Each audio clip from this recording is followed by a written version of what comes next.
My wife was a teacher for many years, and I can't imagine how anyone does it, to be honest. It's the last thing in the world that I would be wanting to do or be good at. Definitely feel it's the right place. But the beginning of the school year is such a shift. Yeah, yeah, can And imagine. you just have to build up a tenacity and it takes a few weeks. So, Yeah, yeah. so we're working on it. But to veer into the Alexander technique for a moment, what have you noticed over the past week? Have you Um, the little processes I suggested? I have paid so much attention to this. This has been hugely beneficial. I've been applying it and just not overexerting. Like some simple things like the way I blow dry my hair is ridiculous. I'm like, why am I? Yeah, well, yeah, why? Well, habit. Yes. Habit And and probably, some version of what Alexander was up against where he wanted to project his voice and he just did what he had, that was his intention, and he hadn't really given any thought to how do I do that and not harm myself, which he Mhm. then later on, was forced to pay attention to. Yes. Yeah, And in the process of paying attention, I have been a lot just more cognizant and aware and applying those things like when I'm at cycling class, a spin class on a bike or right. exercising, like I like on a spin bike, you go up and down a lot. And I thought, what if I just am really more aware of my sits bones, lead with my, don't let my yank my body around, but let my hips and core kind of come with be the leader or guide me. Yeah, And watching that alignment and making sure that when you're cycling or you're doing anything, sometimes you're using your whole body yeah. and then you realize still yourself, put it where it needs to be. And so that's something that's been beneficial in different areas too, just not going too over the top with things and slowing down a little has been good for me. Well, you might also want, I mean, what you just said sounds good, but for me, um, it seems to me it's a little easier and more effective just to think, well, I'm not going to do as much. Mm, I'm going to put less effort into this project and mm, leave the details of how that plays out to your unconscious brain. mm. Because I don't know, did we talk about this last time about how your prefrontal cortex relates to the rest of your nervous system? Not much. Be worth exploring a little bit. So the part of your brain that's over your eyes, up in here, this area, it's a pretty small part of your brain, but that's your conscious brain. Everything else is unconscious. Most of what goes on in the rest of your brain, spinal cord, the peripheral nervous system, that's all operating at an unconscious level. You have no idea what it's doing, and for good reason. So this guy up here is really good at coming up with ideas, plans. Oh yeah, I'm going to put into action some of what I learned, you know, in the class or whatever. Mhm. That's what it's good at. It is, but it's only capable of attending to a pretty small number of things at one time.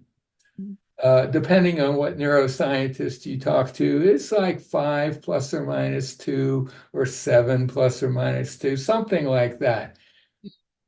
There are not that many slots available.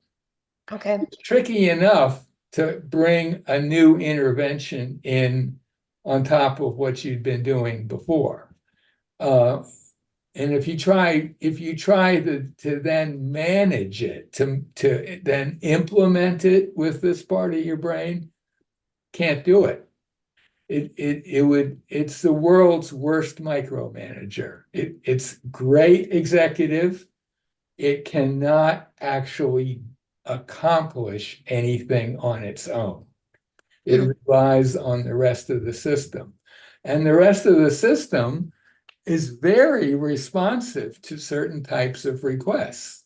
Like if this guy thinks, hey, maybe I'll cut back the effort by 50%, the rest of the system is absolutely on board with that and will do everything it can to make that happen. And what it'll do if you're requesting less effort, it's going to first go to the low hanging fruit. Where are the big things that I can just cut back on? And it takes care of that outside of the knowledge of this guy. This Hmm. this guy, gal, lady, sorry, Ms., Mrs. Um, I this person has no idea what's going on. And it's just as well because it would be overload. It's not what it's there for. It's there for putting out big picture stuff. hmm. It's not there to figure out exactly how your arm's going to move or your leg's going to move or any of that stuff. Yeah. It can't do it.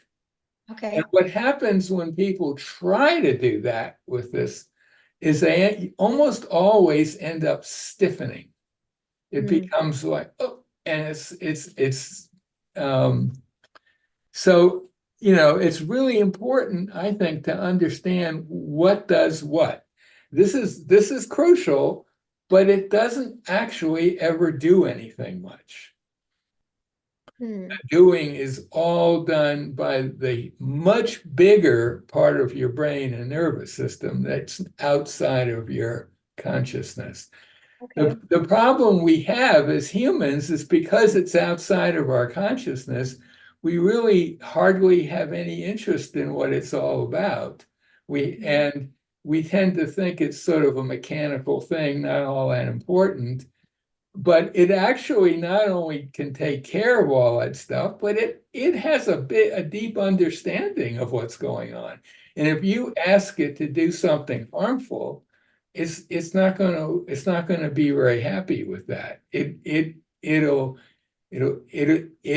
responds to a useful positive thought instantly and happily. So Hmm. if you say, huh, I like to do less effort. And if you're already hardly doing enough effort anyway, you're right at the edge, then it's just going to say, no, I think I'll take a pass on this. Hmm. But I don't think you have to worry about that because there's plenty of background of lots of effort. Yes. But I would just in general stay away from ideas that seem to involve micromanagement. Like Hmm. I want to get this balance here or this. Yes, this is important to know about. And it's a good idea to think about it from time to time. But I wouldn't get too, Like micro focused on it. yeah, I wouldn't, the very, if you find yourself thinking in terms of concentration, then you're on a bit of a wrong track. Interesting. You're not doing as well as you could. Concentration is think about concentrated orange juice. It's scrunched. If you see somebody let's say in a library setting or somewhere, and you observe them reading and you think to yourself, they certainly are concentrating on what they're doing. Ask yourself what it is you see that tells you that. And it's going to be little furrows in their form. Really? Hmm. Yeah. This work is not about concentration. That's the last thing in the world we're interested in. Wow. Okay. Awareness, So, perhaps, but okay. more clarity about what we want and how to get it Okay. in a useful way. Clarity about how we want and how Well, to get it. if we don't want to have as much tension in our bodies, for example, one way to do that is what we were working with, have been working with. I'm just going to cut back the amount of effort by a big chunk. And Mhm. that will almost certainly produce more efficient movement, less strain, less effort, less opportunity for stuff like inflamed Yeah. throat to take care of. Today was tough. Well, yeah, I definitely, yesterday morning, I raised my voice at my 10-year-old. And I Yeah. know I Uh-oh. raise, yep, if I raise my voice, my vocal cords are like, I can't do it. And But so a I'm second, guessing that when you raised your voice, you didn't precede that by, I'm going to be firmer in my speaking to him, her, but I'm going to cut back the effort a bit.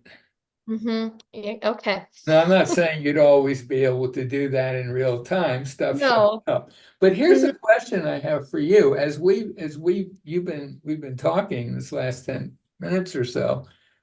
Have you been deliberately trying to be in that higher register that you talked about last time? Good question. I would say I'm not as deliberate about it Yeah, because, it didn't seem to me like you were bothering with that. which is And I think interesting that's a that good you would, thing.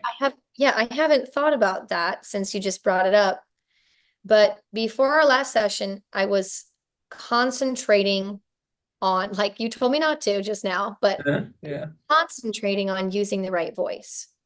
yeah. You see, And that makes an assumption that this guy actually knows what the right voice is. Mhm. That's not really its job. It's more like what's what's appropriate for right now. I'm leaving to the much bigger part of my brain that will bring that about Okay. outside of my consciousness. Yeah. Yeah, It just I makes life a lot easier. definitely. And my biggest aha moment last week was when you said, think about saying your name. Now stop thinking about it. And just the thought of speaking caused so much tension and stress. Right. Like that was one of my biggest releases that I kept just thinking to myself, just let it go. Is that a good thought? Is that in the right, Alexander? Like let The go problem with let it about go is again that you're assuming, and I don't mean to be insulting here, but you're please assuming don't worry about you it. know how to let it go. And Hmm. that's not a skill our conscious brain really has. It can request that. Hmm. So think of this analogy. And I don't want to spend too much more time on this. I want to get us to another level in directions. But let's say you decide that you just don't want to bother mowing the lawn anymore. You want to hire some guy to do it. And the guy comes out and he's mowing away, but every few minutes you're out there. I'd like it if you didn't do it diagonally, you did it this way.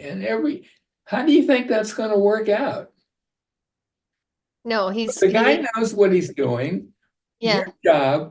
This guy's job is to hire him, call him Mm, up, tell him, get a price, blah, blah, blah, right? Set up a time.